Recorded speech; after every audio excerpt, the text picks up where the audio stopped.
If you have questions or need prayer, email Annamarie at 5minutesadayWithGod@gmail.com. Be sure to like and subscribe to our videos so that more people can hear the Word of God. Good morning, and welcome to 5 Minutes a Day with God, and welcome to Monday. So, if we are honest, we look at Exodus, and we like the beginning, and then towards the end, and then the parts in the middle, we just kind of skim over, right? We like the beginning. It's exciting that God is sending, how he delivers Moses, the baby, from the Egyptians. And then we see how even he prepares Moses, and then Moses goes back, and just the plagues are kind of exciting, and then how the climax of God delivering his people. And then when Moses is on the mountain with God, and God is giving him all these details of the tabernacle, we kind of skim through, right? And then we go to this story, right? The golden calf. And so today we are going to look at one verse, and then don't get confused. Tomorrow we'll look at the same verse and then the rest of it. But let's go ahead and read Exodus 32, and we're just going to look at verse 1. When the people saw that Moses was so long in coming down from the mountain, they gathered around Aaron and said, "Come, make us gods, who will go before us. As for this fellow Moses who brought us out of Egypt, we don't know what happened to him." All right, so here we go. So Moses has been gone a while. Moses has been gone for 40 days. And so he's up with God, and Joshua's with him, right? Don't forget that. Joshua's close by.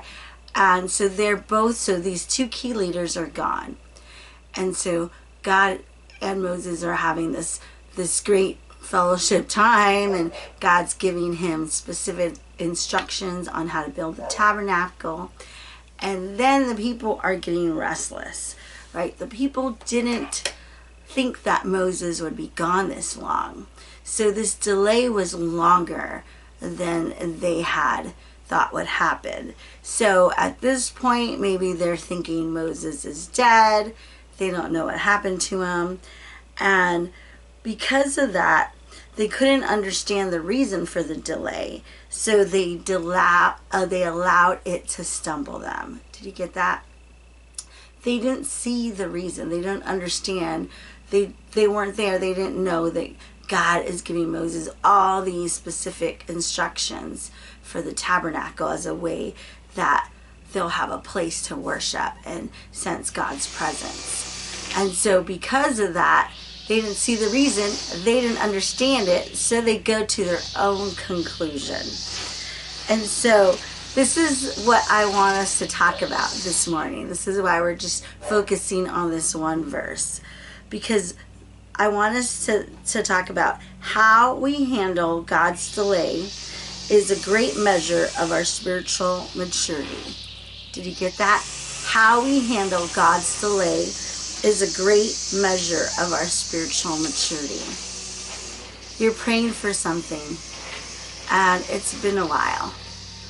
What's your response?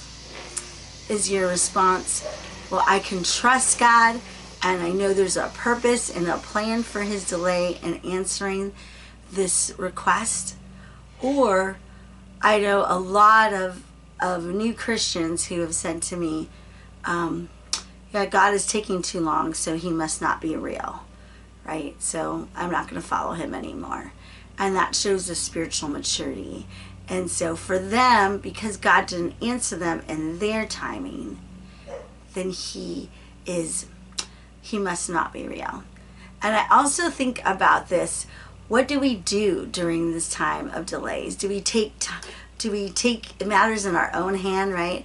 We have to help God along because he's not coming through fast enough, right? God, you need my help. And so I do things in my own way, and then it doesn't come out that great. So think of like two stories that we already covered that really talk about this delay, basically, about God delaying. The first, again, remember back to Abram and Sarai. God gave him the promise that he's going to make them a nation and give him a son. But he waited a long time, about 20 years, for Isaac to come. And in that delay, they got impatient and they didn't trust God, and they thought, well, this isn't going to happen. And they took matters into their own hands, remember, and had Ishmael. And so we also see, I think of the story of Joseph. And Joseph already knew that God was going to do something with him because he had that vision, those two visions, that his brothers were going to be bowing down before him. So he knew he was going to be in a leadership position. And don't you think when he was in prison, in jail, he was probably thinking, I think God is taking too long for this to happen, right? I'm in jail right now. How is this happening? And so I just want to leave that with you today, that wherever you are, whatever delay you are in, to press into God and to trust him. Have a good day. And remember, 5 minutes in the Word can change your life.